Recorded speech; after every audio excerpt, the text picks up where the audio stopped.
Over the past few years, since the pandemic, the uptick in workplace violence has increased significantly. Media coverage of these events has made the population aware of the situation, and several companies have utilized new methods in hiring employees. It seems as though every other week, another story is reported on a violent death occurring at a workplace because of a disgruntled or former employee, a domestic dispute playing out at work, or a physical fight between workers. In the United States, workplace violence has increased. In many instances, workplace homicide has become one of the leading causes of fatal occupational injuries. While a fatal occurrence is the most extreme form of workplace violence, it represents a very small number of actual workplace violence incidents. Most incidents that occur at the workplace deal with less severe outcomes. These incidents include assault, threats, bullying, harassment, and other violent acts, and continue to occur at an alarming rate. It is estimated that 2 million American workers report being a victim of workplace violence each year, with many more acts of violence going unreported.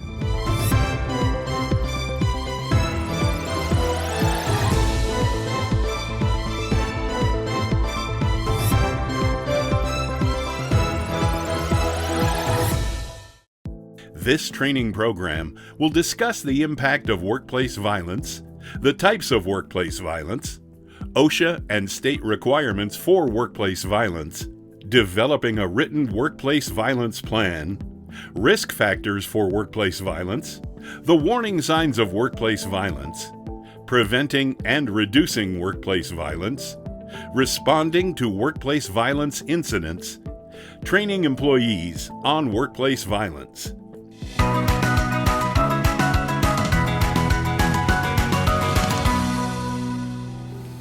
The impact of workplace violence on an organization is tremendous. A single incident in the workplace, including the physical or psychological injuries sustained by a victim or victims, can impede a worker from continuing at their job and may lead to legal action. There can also be emotional and/or physical injuries sustained by the victim's family, friends, and co-workers. There is a financial impact to both the victim and the company as well. It is now believed that billions of dollars are lost each year due to workplace violence. Absenteeism, low job performance, paid time off, insurance, litigation, and increased security are just a few of the possible areas in which businesses incur financial costs associated with workplace violence. Workplace violence effects are far-reaching beyond the workplace. The adverse impact on organizations and individuals is wide-ranging and can also include temporary and/or permanent absence of a skilled employee or employees. Property damage, theft and sabotage, productivity impediments, diversion of management resources, increased workers' compensation costs, and increased personnel costs, temporary and/or permanent absence of a skilled employee or employees are just some effects of workplace violence.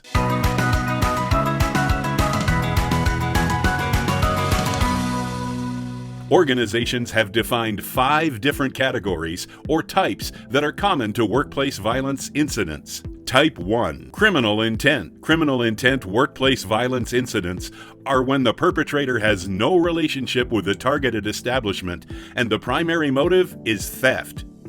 This type is generally a robbery, shoplifting, or trespassing incident that turns violent. The biggest targets of criminal intent violence are workers who exchange cash, work late hours, or work alone. Type 2. Customer-client. During a customer-client workplace violence incident, the perpetrator is a customer or client of the employer, and the violence often occurs in conjunction with the worker's normal duties. According to the Bureau of Labor Statistics, the occupations with the highest risk for customer or client violence are healthcare and social service workers. These workers are up to 5 times more likely to be a victim than the average private sector employee. Type 3. Worker to worker. This type of workplace violence incident is generally perpetrated by a current or former employee. The motivating factor is often personal or work-related conflicts, perceived traumas and losses, such as a demotion or firing. The group highest at risk for this type of workplace violence incident are managers and supervisors. This type of incident includes bullying, along with emotional, verbal, and physical abuse. Type 4. Domestic violence. Domestic violence in the workplace is oftentimes perpetrated by someone who is not an employee or a former employee. This type of incident is frequent because the abuser knows exactly where his or her spouse will be during work hours. Women are targeted much more frequently than men, and the risk of violence increases when one party attempts to separate from the other. Type 5. Ideological violence. Ideological workplace violence is directed at an organization, its people, and/or property for ideological, religious, or political reasons. The violence is perpetrated by extremists and value-driven groups justified by their beliefs. Many of the recent active shooter and terrorist incidents across the globe fall under this category. One of the most impactful forms of workplace violence recently has been active shooter incidents.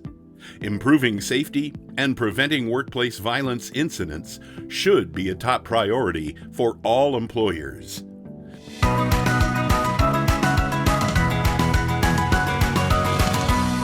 Although there are currently no specific OSHA standards for workplace violence under the General Duty Clause, Section 5A1 of the Occupational Safety and Health Act, employers are required to provide their employees with a place of employment that is free from recognized hazards that are causing or are likely to cause death or serious physical harm.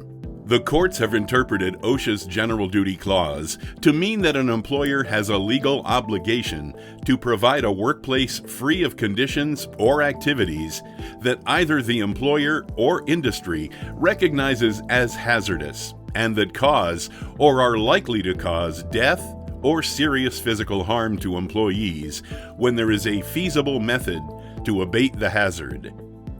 OSHA has developed enforcement procedures and scheduling for occupational exposure to workplace violence, which provides guidance and procedures to be followed when conducting inspections and issuing citations related to the occupational exposure to workplace violence. An employer that has experienced acts of workplace violence or becomes aware of threats, intimidation, or other indicators showing that the potential for violence in the workplace exists will be on notice of the risk of workplace violence and should implement a workplace violence prevention program combined with engineering controls, administrative controls, and training. Some states, such as California, are requiring all employers to develop a written workplace violence protection plan, commonly referred to as the WVPP. This program is most likely to become a standard that OSHA will develop.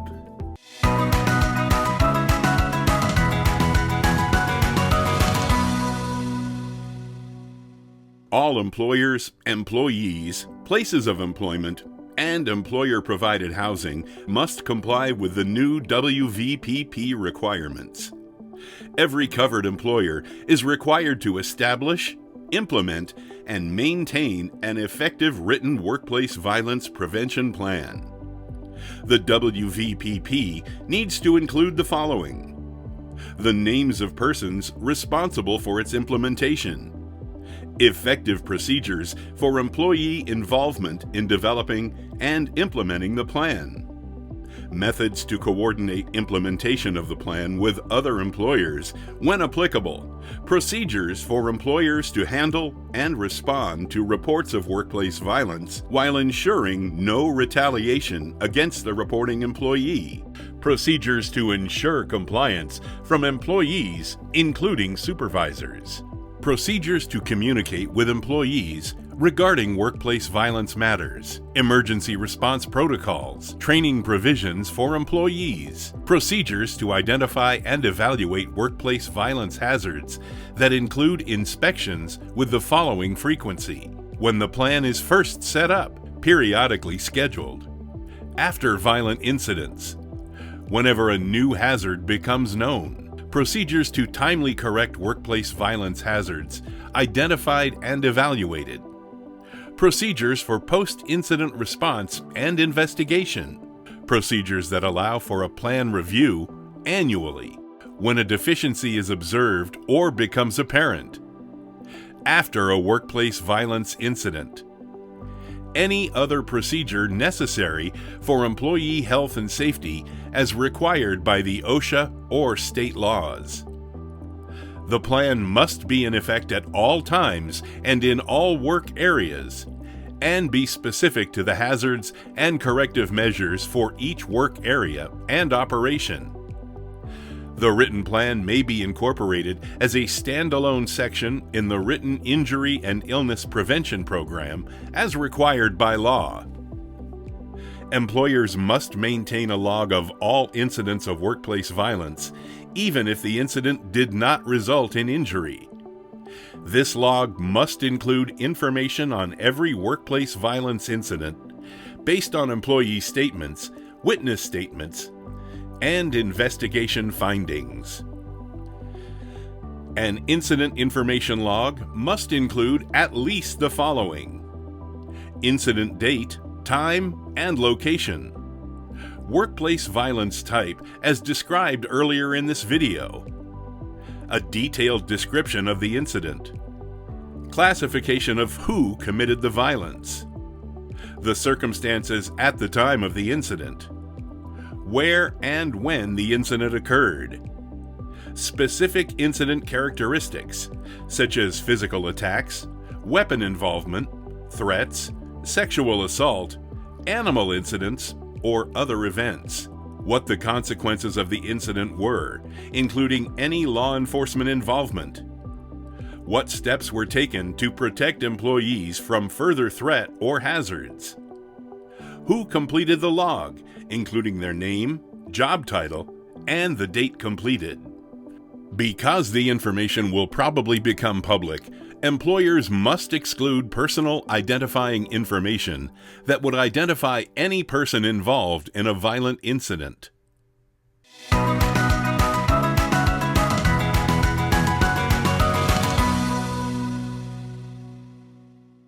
Certain risk factors have been identified, which are common to some workers at many workplaces.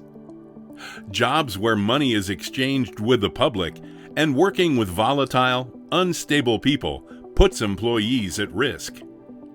Employees such as store clerks, Uber drivers, and mom-and-pop shop staff fall into this category. Working alone or in isolated areas can contribute to the potential for violence. Workers who are at risk, such as delivery drivers and law enforcement personnel. Providing services and care for others increases the possibility of violent abuse. Healthcare professionals, public service workers, school faculty and staff, bus and train operators, and customer service employees are among the most common targets. Working in establishments where alcohol is served, such as bartenders, wait staff, and security, can become victims. Additionally, time of day and location are contributing factors. These include working late at night or in high-crime areas. When risk factors can be identified, the risk of workplace violence can be minimized if appropriate steps are taken. One of the best protections employers can offer their workers is to establish a zero-tolerance policy toward workplace violence.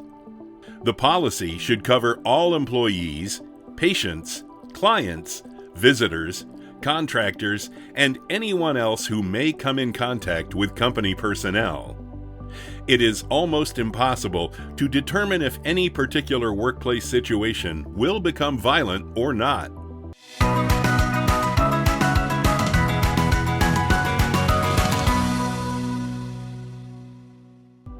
Depending on the situation and the workplace, it too may become difficult to determine actual warning signs associated with workplace violence. The intuition you get when talking to people should be respected. If you believe someone is dangerous, take appropriate and proper precautions. There are some overt signs which may warn of potential trouble. These signs may be evident in perpetrators of violence, those who are victims, and those involved in domestic violence. While it is possible only one of the warning signs will occur, it is more likely that a pattern will develop, or they will represent a change from normal behavior. You must remember, these are just possible indicators. Their presence does not necessarily mean a violent incident will occur. There may be indicators of another type of problem the person is dealing with, such as depression, bereavement, or illness. If you notice any of these signs in a fellow employee or other personnel in the workplace, you should bring it to the attention of your supervisor. This will allow the situation to be addressed regardless of what indicator is present. Early intervention in a possible violent situation is the key to preventing an escalation of the situation. Some examples of performance and/or conduct indicators include attendance problems, decreased productivity, concentration issues, noticeable changes in behavior, outbursts of anger and aggression, continual excuses, blame, hypersensitivity to criticism, recent acquisition or fascination with weapons, apparent obsession with a supervisor or coworker, or employee grievance and homicidal, suicidal comments or threats. Actual threats should always be taken seriously and responded to immediately. There are additional indicators which may warn of potential trouble, and as an employee, be sure to take any threat seriously.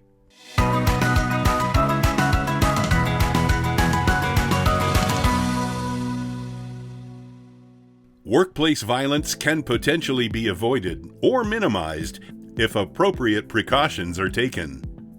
No single strategy is appropriate for all workplaces, but all workers and employers should assess the risk of violence in their workplace and take proper action to reduce those risks through assessment of the work site. Methods can be identified and noted for reducing the likelihood of workplace violence incidents occurring. Methods for prevention include a variety of controls and steps. While no workplace can be 100% safe from workplace violence, much can be accomplished to minimize the risk. The best prevention strategy is to maintain a work environment which minimizes negative feelings, such as isolation, resentment, and hostility among employees. There are several steps which can help create a professional, healthy, and caring work environment. These include, but are not limited to, promoting sincere, open, and timely communication among managers and employees, providing avenues for employee complaints and concerns with prompt feedback, offering opportunities for professional development, fostering a family-friendly work environment, promoting quality of life issues such as facilities and job satisfaction, and maintaining impartial and consistent discipline for employees who exhibit improper conduct and poor performance. Maintaining a secure and physically safe workplace through engineering controls is always part of any good strategy in preventing workplace violence. Some possible measures to consider include installing alarm systems and other security devices, such as closed-circuit cameras, card key access systems, photo identification badges and panic buttons, installing metal detectors to detect guns, knives, or other weapons, on-site security services required, visitor check-in before granting access to buildings, and mirrors placed at hallway intersections or concealed areas. Limit access and egress. Lock all unused doors to limit access in accordance with local fire codes. Install bright, effective lighting both indoors and outdoors. Replace burned-out lights and broken windows and locks. Keep company vehicles well maintained and lock vehicles at all times. Changes in work practices and policies via administrative controls can help prevent workplace violence. Establish a positive repertoire with local police and other emergency responders by reporting all incidents of violence and providing them with physical layouts of facilities to expedite investigations.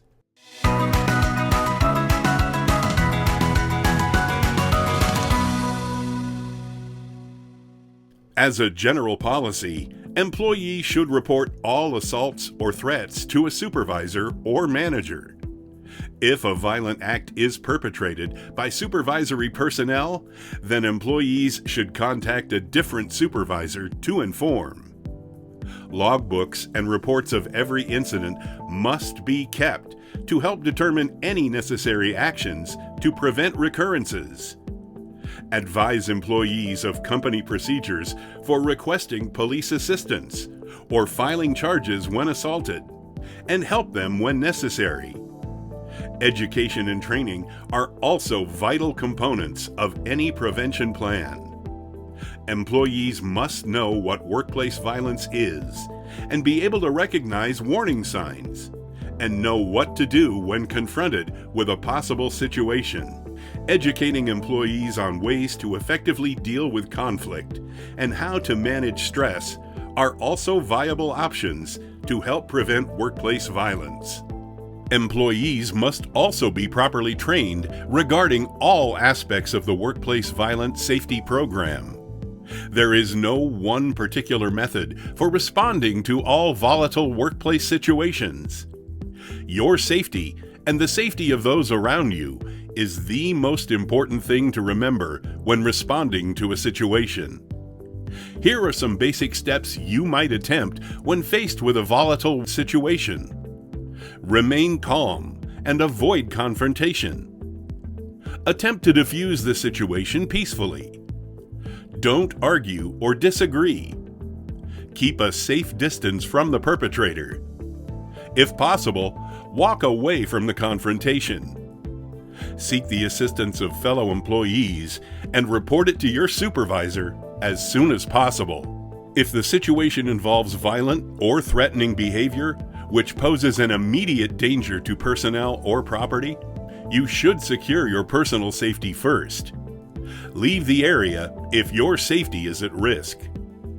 If warranted, call 911 and other appropriate emergency contacts, particularly if the situation requires immediate medical and/or law enforcement personnel.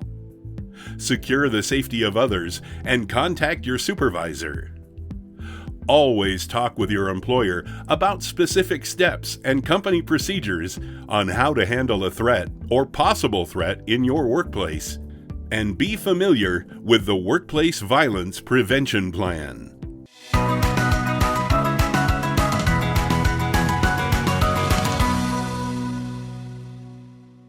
Training employees on workplace violence issues is necessary to maintain a safe and orderly workplace, and should always include the following: a system for identifying and evaluating workplace hazards that could lead to a violent situation, methods and procedures to correct these work practices in a timely fashion, an occupational health and safety training program to teach safe and healthy work practices, which is individualized and instruction specific to an employee's particular hazard, a system for ensuring that employees comply with safe and healthy work practices, which may include disciplinary consequences for not implementing the work practices.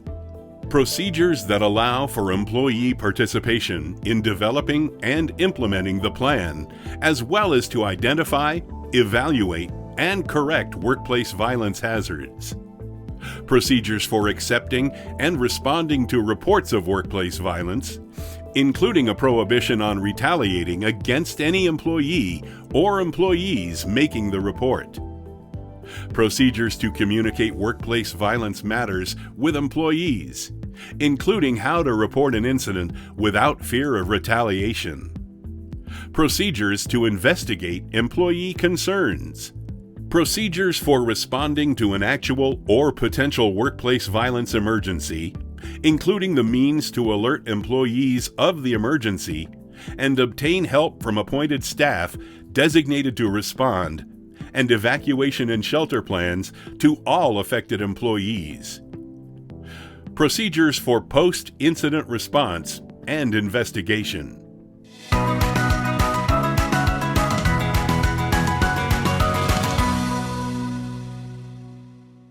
Always talk with your employer about specific steps and company procedures on how to handle a threat or possible threat in your workplace. Workplace violence is currently on the rise, and there is no reason to believe it will subside. Your workplace can be made safer by recognizing the signs of a potential violent situation and using the guidelines presented in this video. Remember, your safety begins with you, and educating yourself on safe work practices goes a long way to diffusing any potential harmful situation. Be proactive and be safe.